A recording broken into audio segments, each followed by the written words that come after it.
আসেন আব্বা, বসেন আপনি এখানে। আপনি বসেন, আপনার মেয়েকে আমি ডাকছি। ভাবনা, ভাবনা, আসো দেখে যাও কে আসছে।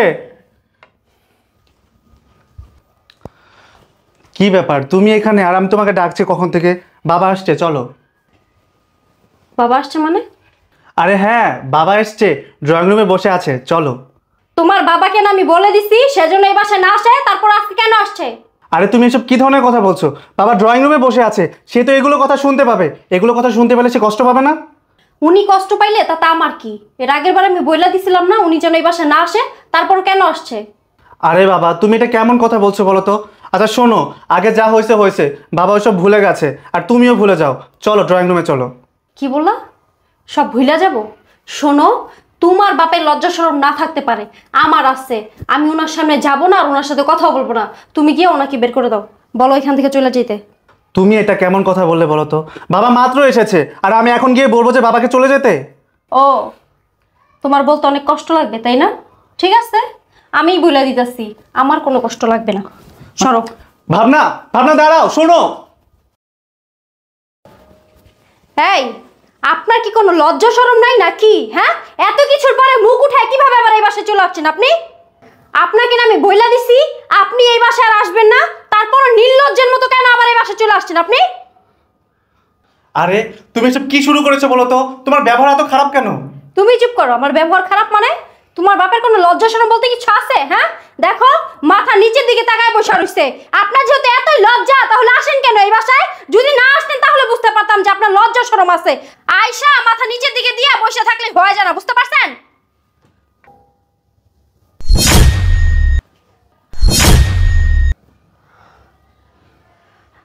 আব্বু? হ্যাঁ, আমি তোরই বাবা, আমি তোর শ্বশুর না। কি ব্যাপার শ্রাবণ, এদিকে আমার বাবা? হ্যাঁ, তোমারই তো বাবা। আমি কি একবারে বলেছি যে আমার বাবা নাকি তোমার বাবা? তুমি চুপ করো, তোমাকে আমি পরে দেখতেছি।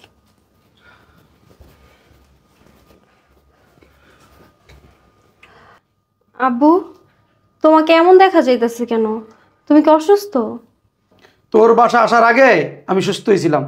তোর বাসা আসার পরে তোর কথা শুনে, তোর ব্যবহার দেখে আমি এখন অসুস্থ হয়ে গেছি।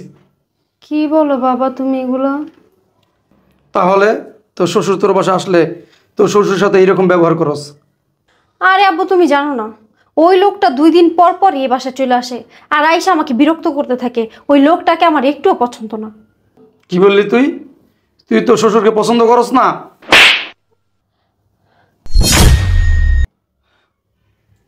ছি ছি ছি, তোর শ্বশুরের সাথে তুই এরকম ব্যবহার করস? আমার ভাবতে লজ্জা লাগতেছে, তুই আমার মেয়ে।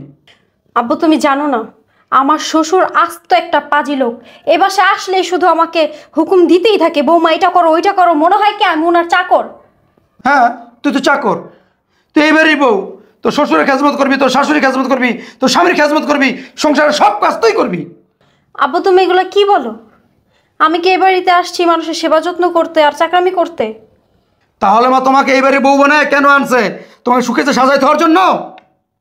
তোর ব্যবহার শুনে আজকে এই কথাটা বলতে বাধ্য হইলাম।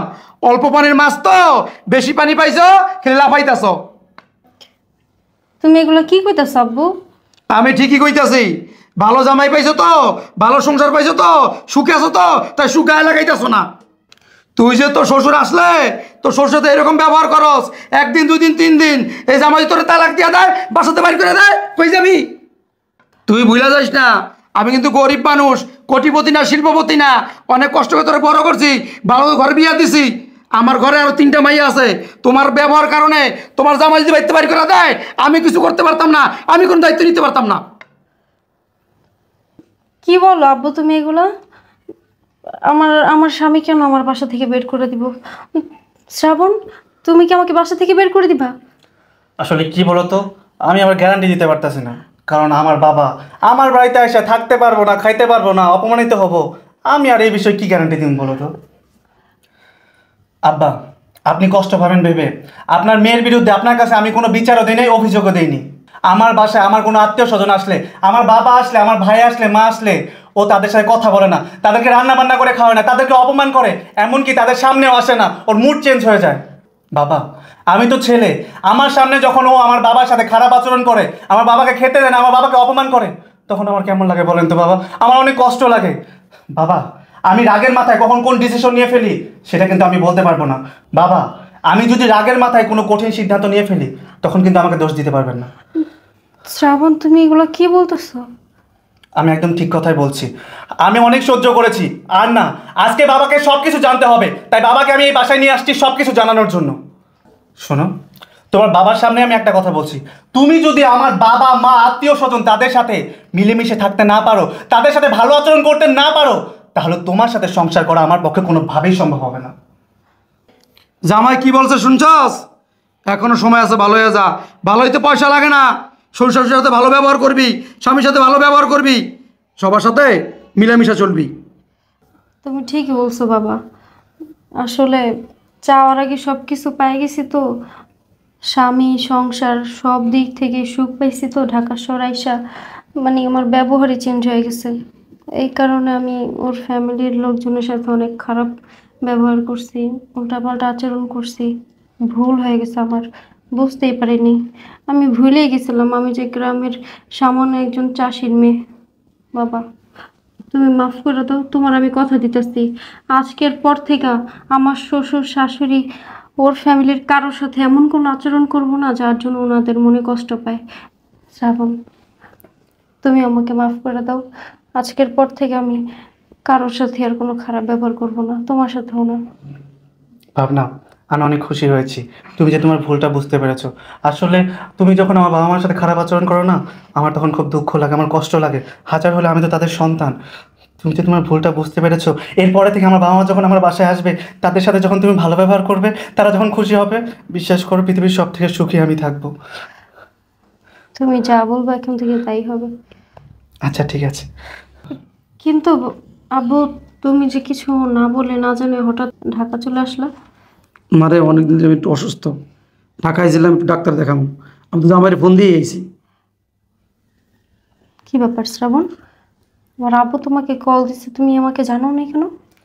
আসলে কি বলতো, বাবা আমাকে ফোন দিয়েছিল, আমি তোমাকে জানাইনি, কারণ আমি চেয়েছিলাম তুমি আমার বাবার সাথে যতটা খারাপ আচরণ করো সেটা যেন বাবা এখানে এসে বুঝতে পারে। এর জন্য আমি তোমাকে জানাইনি, বুঝতে পেরেছো? তোমরা ঠিকই বলছো, আমি অনেক অহংকারী হয়ে গেছি আব্বু। আমার ব্যবহার অনেক খারাপ হয়ে গেছে। তোমাদের দুজনকে আমি কথা দিতেছি, আজকের পর থেকে এমন কোনো কথাই আমি বলবো না যেই কথায় মানুষ কষ্ট পাবে। শোন মা, বাবা যখন মেয়ের শ্বশুরবাড়িতে আইসা মেয়ের সুনাম শুনে গর্বে বাবার বুকটা ভইরা যায়, আর যখন মেয়ের বদনাম শুনে তখন কষ্টে বাবার বুকটা ফাইটা যায়। তুমি ঠিকই বলছো বাবা, আমার ভুল হয়ে গেছে, তোমরা আমার মাফ করে দাও।